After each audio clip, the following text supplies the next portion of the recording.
Hello मेरे प्यारे students, मैं संदीप कुमार आप सभी लोगों का संदीप सर क्लास में बहुत बहुत स्वागत करता हूँ। आशा करता हूँ बच्चों आप सब लोग बहुत अच्छे होंगे, घर पे बहुत सुरक्षित होंगे। जैसा आप सब लोग जानते हो कि एसएससी के एडमिट कार्ड आने शुरू हो गए हैं और पेपर स्टार्ट हो चुके हैं। ठीक है, तो मैंने कुछ डिसाइड करा है। मेरे पास सामान्य ज्ञान दर्पण के पिछले 2-3 महीने के हैं जो मुझे लगते हैं कि एग्ज़ाम में क्वेश्चन पूछे जा सकते हैं। तो मैं आपसे कुछ डिस्कस करना चाहता हूँ जीके के बारे में, ठीक है, जनरल नॉलेज में, जिसमें हम करंट अफेयर भी कवर कर सकते हैं और किस किस तरीके से क्वेश्चंस पूछे जाएंगे। और हाँ, प्लीज़ आप ये वीडियो ध्यान से बस सुन लेना, नोट डाउन करने की कोई ज़रूरत नहीं है। आप ध्यान सुन लोगे तो आप पेपर में कुछ क्या पता 2-3 क्वेश्चन आपके फंस जाए।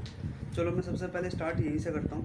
जैसा आप लोग बच्चे जानते हो कि अभी हाल ही में पिछले मंथ है न्यूजीलैंड ने ICC world test championship final match जीता है भारत से। ठीक है, जैसा आप जानते हो क्रिकेट 3 लेवल पे होता है, जैसे T20 होता है, फिर वनडे मैच होता है 50 ओवर का, और टेस्ट मैच। तो टेस्ट मैच ये पहली बार ऑर्गेनाइज करा गया था आईसीआईसी वर्ल्ड कप चैंपियन, जिसमें न्यूजीलैंड ने जीता। इस चीज़ का ध्यान रखना। तो फर्स्ट क्वेश्चन हो गया। देन अगर मैं सेकंड क्वेश्चन की बात करूँ तो इसमें एक व्यक्ति हैं अरुण कुमार मिश्रा, इनको नेशनल ह्यूमन राइट कमीशन के नए चेयरपर्सन बनाए गए हैं। तो किसी भी एग्ज़ाम में पूछा जा सकता है।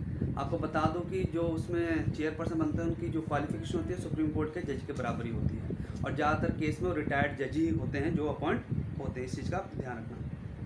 देन एक सुबोध कुमार जायसवाल सीबीआई के नए चेयरमैन निर्देश डायरेक्टर अपॉइंट हुए हैं, ध्यान रखना। सुबोध कुमार जायसवाल, जैसा आप जानते हो कोई इंपॉर्टेंट पर्सनैलिटी जो अपॉइंटमेंट होते हैं उनसे रिलेटेड 1-2 क्वेश्चन पूछा लिया जाता है। ठीक, देन और अगर मैं बात करूं, एक इसमें एक इम्पॉर्टेंट क्वेश्चन है।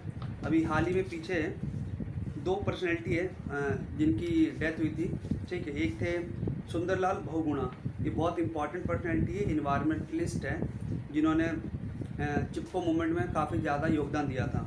तो इनकी हाल ही में डेथ हो गई है। तो इससे रिलेटेड क्वेश्चन पूछा जा सकता है कि सुंदरलाल बहुगुणा किससे रिलेटेड है। जैसे 4 ऑप्शन दे देगा, ये संगीतकार है, ये म्यूजिशियन है, एक्टर है, या इन्वायरमेंटलिस्ट है। इन्वायरमेंटलिस्ट, तो इन्वायरमेंटलिस्ट पे आप टिक कर सकते हो। देन बच्चों एक ये भी क्वेश्चन है इसके अंदर, जैसे अभी मिल्खा सिंह के बारे में सब लोग जानते हैं, इनको फ्लाइंग सिख के नाम से भी विख्यात है, इनको जाना जाता है। ठीक है, तो इनकी कोरोना की वजह से डेथ हो गई, तो इनके बारे में पढ़ सकते हो। ये ठीक है, ये इन्होंने बहुत सारे अवार्ड जिताए हैं भारत के लिए। ठीक है, तो मिल्खा सिंह का ध्यान रख सकते हो। देन उसके बाद अगर मैं और बात करूं, जैसे एक है के वेणुगोपाल, आप सब लोग वो जानते हो, इनका कार्यकाल अभी 1 साल के लिए गवर्नमेंट ने रिन्यू कर दिया गया। ठीक है, तो कौन है, पेपर में पूछा जाता है अटॉर्नी जनरल कौन है, के वेणुगोपाल, ध्यान रखना।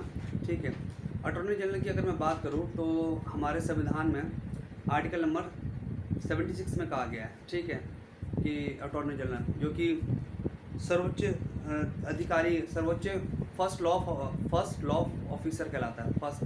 ठीक है, इस चीज़ का ध्यान रखना। देन अगर मैं बात करूं और नीति आयोग का फुल फॉर्म क्या होता है, कई बार पेपर में पूछ लिया था। जैसे आप सब लोग जानते हो कि प्लानिंग कमीशन का नाम चेंज करके नीति आयोग कर दिया गया था, जिसका national institution for transforming India था।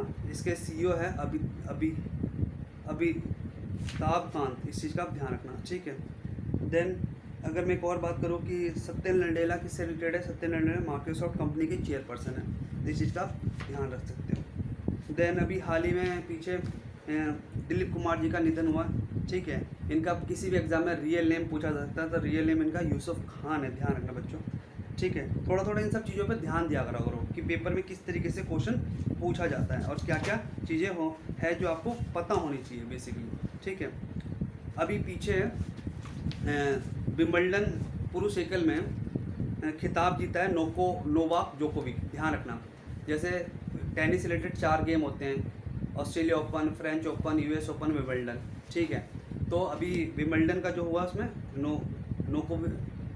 नोवाक जोकोविक, जो कि साइबेरिया से बिलोंग करते हैं, इन्होंने ये खिताब जीतने के साथ ही 20-20, मतलब इससे पहले जो थे उनके बराबरी कर लिया। 2 व्यक्ति और हैं जिन्होंने 20 खिताब टोटल जीता है।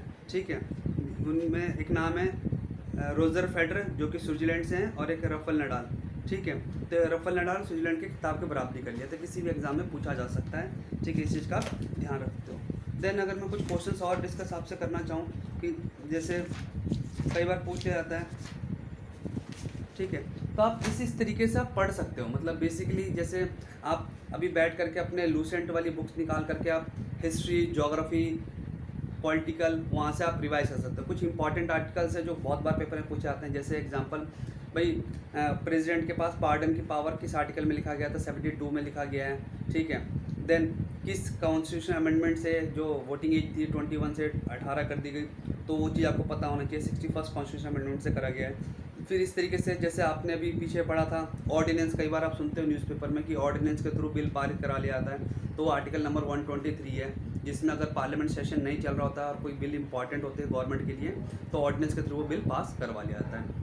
देन मनी बिल क्या होता है, मनी बिल का आर्टिकल है 110, जिसमें बताया गया है कि कोई भी जो मनी बिल है वो इंट्रोड्यूस होगा सिर्फ और सिर्फ लोकसभा के अंदर, ठीक है। और लोकसभा में पारित होने के बाद 14 दिन का राज्यसभा का उसको बिल जाता है, बट 14 दिन के अंदर उसको रिप्लाई करना होता है। बट वो रिप्लाई जो भी करती है राज्यसभा, तो उस पर बाउंड नहीं होता लोकसभा, वो मान भी सकती है और नहीं भी मान सकती। इसी तरीके से क्वेश्चन, अब जैसे अभी सीएम जो ममता बनर्जी जी बनी थी नंदीग्राम से, अपने क्षेत्र से हार गए, उसके बावजूद भी वो सीएम बन गई है। इसके लिए मेरा एक वीडियो है, उसके पीछे क्या कारण होता है, हमारे क्या क्या संविधान में लिखे गए कॉन्स्टिट्यूशन प्रोविजंस इससे रिलेटेड, वो आप वीडियो देख सकते हो।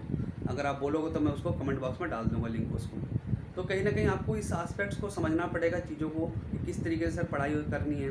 अभी जैसे आरबीआई, आपको पता है कि सर इंपॉर्टेंट इकोनॉमिक्स से रिलेटेड 3-4 क्वेश्चन पूछ लिया जाते हैं, तो आरबीआई के गवर्नर पूछ ले कौन है एट प्रेजेंट, कितने नंबर के हैं।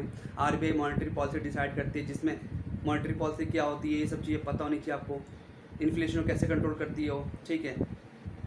SLR, CRR, ठीक है, ये सब क्या होता है, बैंक रेट क्या होता है, ठीक है। देन इकोनॉमिक एडवाइज़र कौन है, ठीक है, देश के फाइनेंस मिनिस्टर कौन है।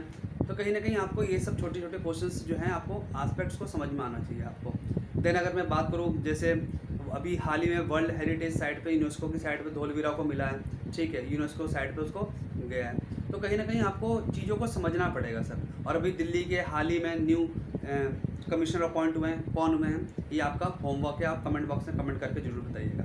तो आशा करता हूँ आपको एक छोटा सा एक लेक्चर अच्छा सा समझ में आया होगा कि सर क्या समझाना चाह रहे हैं और कैसे आपको करना है एग्ज़ाम पेपर में, ठीक है। और अगर आपको स्पेशली किसी चीज़ के ऊपर वीडियो चाहिए तो प्लीज़ मेरे को कमेंट बॉक्स में कमेंट करके बताएं, मैं उस पर वीडियो ज़रूर बनाऊँगा। और जिसको फर्स्ट टाइम इस चैनल पर नए हैं तो आप प्लीज़ चैनल को सब्सक्राइब करना भूलें, और अगर आपको अच्छा लगे तो ज़रूर शेयर करें, लाइक करें, और अगर अच्छा ना लगे तो कोई बात नहीं बच्चों, आपको डिसलाइक करने का भी पूरा अधिकार है, ठीक है। Thank you so much for watching this video, have a nice day and take care all of you, bye.